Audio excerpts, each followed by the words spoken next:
కూడా నిర్ణయం తీసుకుంది. ఇన్స్ట్రక్షన్స్ కూడా ఉన్నాయి సుప్రీంకోర్టు నుంచి.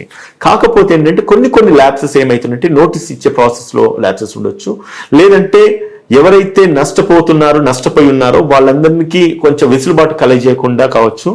దానివల్ల కొంత నెగిటివిటీ వచ్చింది. ఇంకోటి కూడా చెప్తా, చాలా మందికి తెలియని విషయాలు అంటే గమనించిన విషయాలు ఏంటంటే ఎవరైతే ఇల్లు కోల్పోతున్నారో వాళ్ళకి డబుల్ బెడ్రూమ్ స్కీమ్ కింద ఇల్లు ఇవ్వడానికి కాంగ్రెస్ పార్టీ నిర్ణయం తీసుకుని ఇల్లు ఇస్తా ఉన్నారు.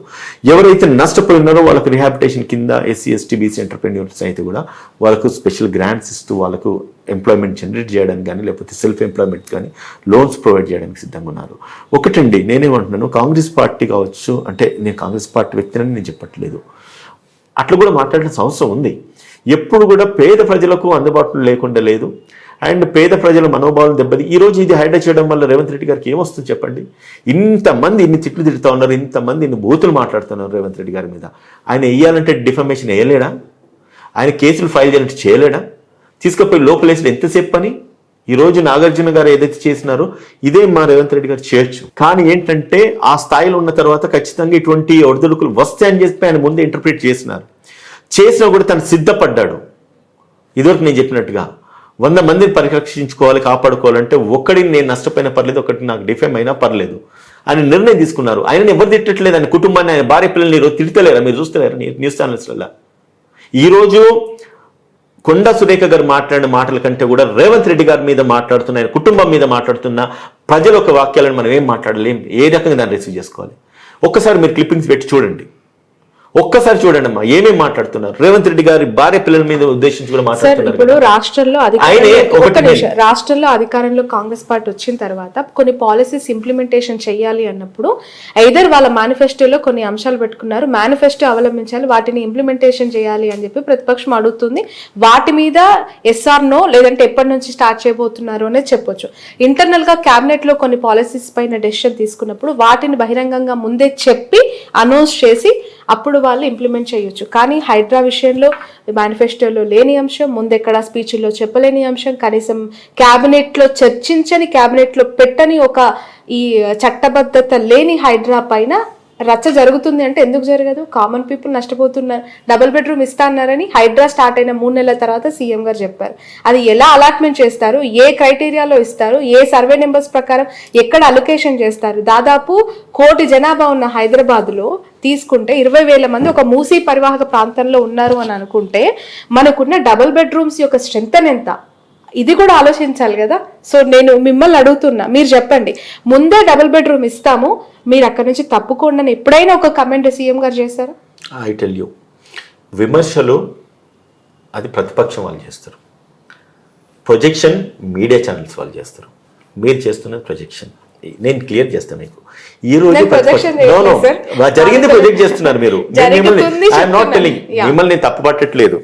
జరుగుతున్నాయి, మీరు ప్రొజెక్ట్ చేస్తున్నారు, పబ్లిక్ వింటున్నారు, పబ్లిక్ విని వాళ్ళ యొక్క అభిప్రాయాలను వ్యక్తపరుస్తున్నారు. వ్యక్తపరిచిన అభిప్రాయాలను మీరు తీసుకొచ్చి మళ్ళీ మమ్మల్ని అడుగుతుంటున్నారు. మీకు ఒక విషయం నేను వెరీ క్లియర్గా చెప్తా. ఈ రోజు నెగిటివ్గా ప్రాపగండా, హైడ్రాన్ నెగిటివ్గా ప్రాపగండా చేస్తున్న కేటీఆర్ కావచ్చు, హరీష్ రావు గారు కావచ్చు, కేసీఆర్ ఎక్కడ మాట్లాడు, వాళ్ళ గుండెల మీద చేసుకొని వాళ్ళని అడగమనండి. ఇదే కాంగ్రెస్ పార్టీ రాకుండా బీఆర్ఎస్ పార్టీ అధికారంలోకి వచ్చినా కూడా వాళ్ళు ముమ్మాటికి ఇదే చేసేవారు. ఇది 100% వాస్తవమే. ఇది వాళ్ళ పాలసీలో ఉన్నదే. మూసి ప్రసవాలను చేయాలనేది బీఆర్ఎస్ పార్టీ తీసుకొచ్చింది, కాంగ్రెస్ పార్టీ తెచ్చింది కాదు.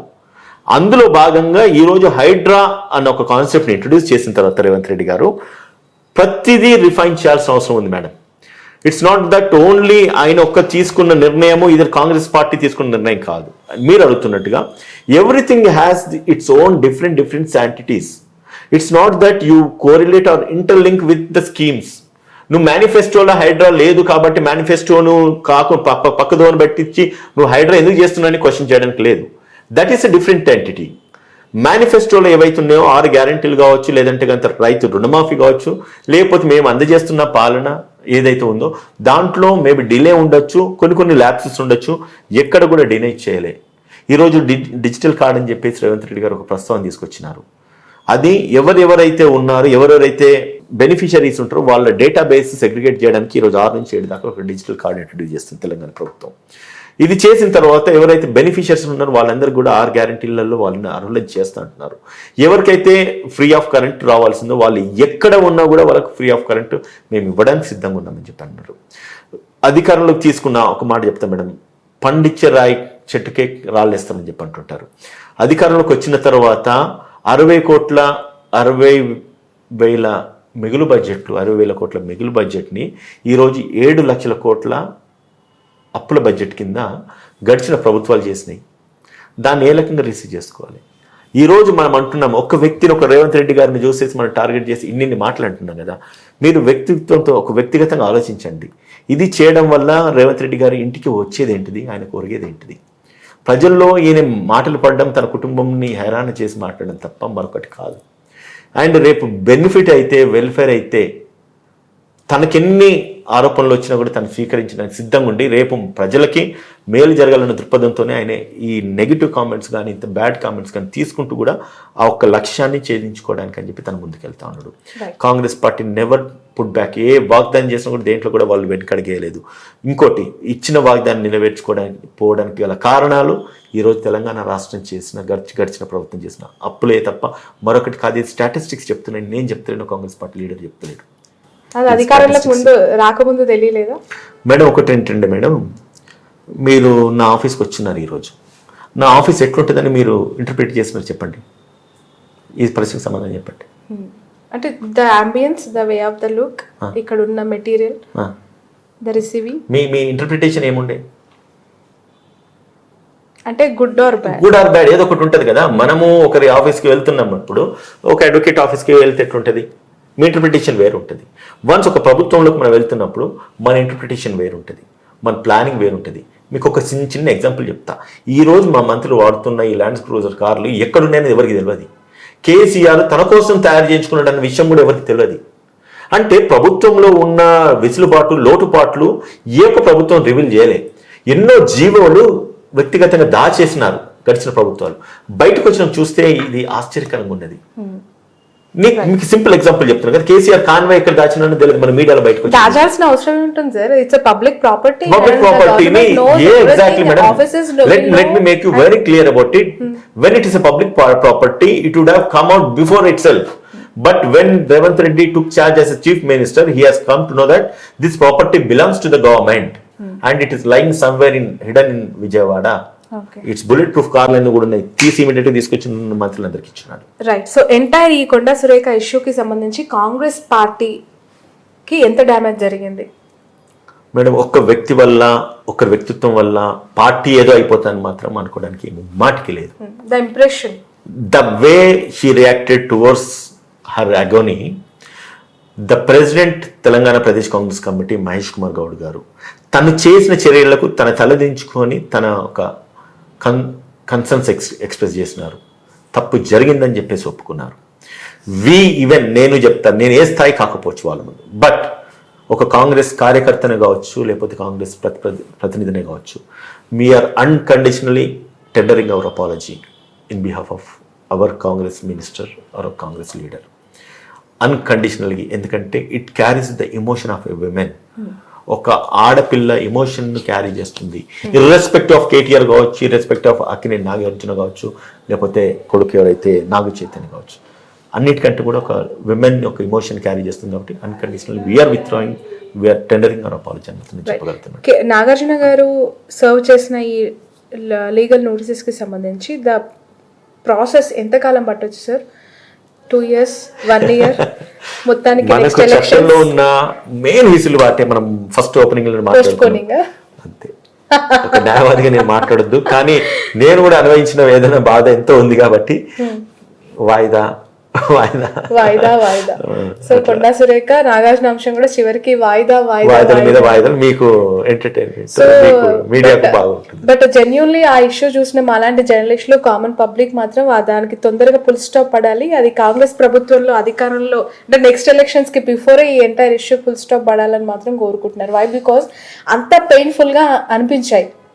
I should tell you one thing and I should make you one thing very clearly. For everything, party is not responsible. Exactly. Please note this point. For everything, party is not responsible. To what extent party is responsible? దానికి పరివేశన ఏదైతే ఉందో దానికి remedies already we have announced. ఏదైతే జరిగిందో దానికి మా ప్రెసిడెంటే apology tender చేస్తున్నాడు. తర్వాత అది పర్సనల్ డొమైన్లోకి వెళ్తుంది. వాళ్ళు ఖచ్చితంగా కోర్టు ముందు వెళ్ళాల్సిందే, వాళ్ళ ఎక్స్ప్లెనేషన్స్ ఎక్స్ప్రెస్ చేయాల్సిందే. ఈ రోజు ఏదైతే అపాలజీ టెండర్ చేసిన పార్టీ నుంచి అపాలజీ చెప్పినా కనీసం దానికి కన్సిడరేషన్ లేదు సార్. మహేష్ కుమార్ గారు పాపం పిసిసి పదవి వచ్చిన తర్వాత ఫస్ట్ టైం వచ్చి బహిరంగంగా క్షమాపణ అది ఎందుకు పాపం అమ్మా? రిలీజ్ చేస్తే No, see one thing, అది ఎప్పుడు పాపం కాదు మేడం. కనీసం ఫుల్ స్టాప్ పెట్టమని అడిగితే ఒక సెలబ్రిటీ కూడా దాన్ని స్వాగతించలేదు. అందరూ మూకుమ్మడిగా ట్వీట్లు చేస్తూనే ఉన్నారు. అంటే పిసిసి అధ్యక్ష పదవిలో ఆయన ఒక పొజిషన్ లో ఉండి ఇచ్చిన అనౌన్స్మెంట్ కూడా ఎవరు కూడా కన్సిడరేషన్ చేయలేదు. సీ వన్ థింగ్, ఇప్పుడు పిసిసి ప్రెసిడెంట్ అయి ఉండి తను తీసుకుని చేసిన వాక్యాల్లో తన విజ్ఞత అది. వీళ్ళు యాక్సెప్ట్ చేయకపోవడం వాళ్ళ ఆవేదనది. ఆయన విజ్ఞతకు వీరి యొక్క ఆవేదనకి మనకు పొంతన లేదు. వీళ్ళ ఆవేదన సప్రెస్ కావడానికి ఆయన విజ్ఞత కాంపిటెన్స్ కాదు. ఇక్కడ ఆయన చేయాల్సింది ఆయన చేస్తున్నాడు, వీరు చేయాల్సింది వీరు చేయాలి. వీరు ఏం చేస్తారు, ఎప్పుడు చేస్తారు, ఎట్లా చేస్తారు అనేది వీళ్ళ విజ్ఞతకు వదిలేస్తున్నాం. థ్యాంక్ యూ సో మచ్ అండి ఉదయ్ గారు. మొత్తానికైతే యాజ్ అన్ అడ్వకేట్ అలాగే కాంగ్రెస్ పార్టీ లీగల్ సెల్ నుంచి కూడా ఉదయ్ గారితో ఇప్పటి వరకు మనం మాట్లాడడం జరిగింది. ఖచ్చితంగా దీనికి సంబంధించి ఒకవేళ శిక్ష కనుక పడినట్టయితే అది 2 సంవత్సరాల కాలం ఉండొచ్చు. బట్ కోర్టు పరిధిలోకి వెళ్ళిన ఇష్యూ కాబట్టి ఎంతకాలం ఇది ప్రొలాంగ్ అవుతుంది అనేది కూడా వేచి చూడాల్సిన అంశం. ఎంటైర్ కాంగ్రెస్ పార్టీ మాత్రం చాలా విచారం వ్యక్తం చేస్తుంది. బహిరంగంగా అందరూ కూడా దీన్ని సమర్థించలేదు. బట్ తను ఎందుకు అలా మాట్లాడాల్సి వచ్చింది అనే దానిపైన కూడా క్లారిటీ ఇచ్చిన పరిస్థితుల్లో ఇది ఇష్యూ ఇంకా ఎంతవరకు డ్రాగ్ అవుతుంది. ఎందుకంటే పరువు నష్ట దావా వేసేసి వదలలేదు. దానికి సంబంధించిన ఎక్స్ప్లెనేషన్స్ అడిగి విడిచిపెట్టే పరిస్థితుల్లో నాగార్జున లేరు. చాలా సీరియస్ గా తను తీసుకున్నట్టు మాత్రం మనకు అనిపిస్తుంది. So let's wait and see Nagarjuna versus Konda episode ఇది ఎంత దూరం ఎంత కాలం ప్రయాణిస్తుందో, ఎంత వేగంగా ముందుకెళ్తుందో.